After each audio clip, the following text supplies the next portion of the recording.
पाकिस्तान की मुआशी बहाली के लिए कौमी प्लान तैयार कर लिया गया। सिविल और अस्करी क़यादत ने मिलकर तमाम रुकावटें दूर करने पर इत्तेफाक किया।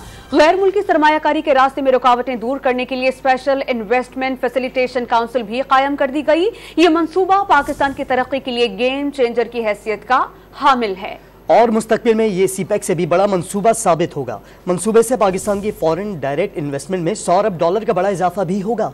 इन मंसूबों के इंतजामी उमूर और हम आहंगी में पाक फौज का कलीदी किरदार रहेगा।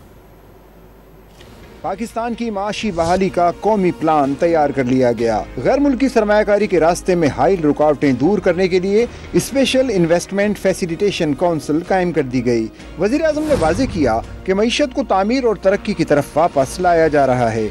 स्पेशल इन्वेस्टमेंट फैसिलिटेशन काउंसिल के पहले इजलास के एलामिये के मुताबिक वज़ीर आज़म ने बावर कराया कि मौजूदा हुकूमत को विरसे में तबाही के दहाने पर खड़ी मईशत मिली।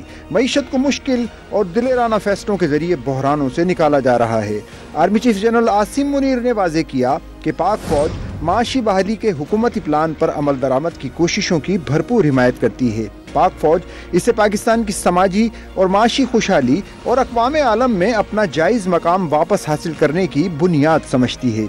इस मौके पर वज़राए आला, वफाकी और सूबाई वज़रा और आला हुक्काम भी मौजूद थे।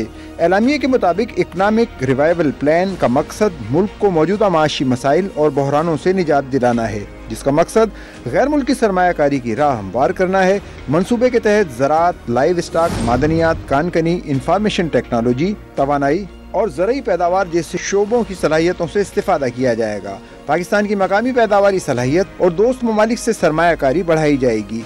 मंसूबे के तहत सरमायाकारी और कारोबारी सरगर्मियों में हाइल तमाम रुकावटें दूर की जाएंगी।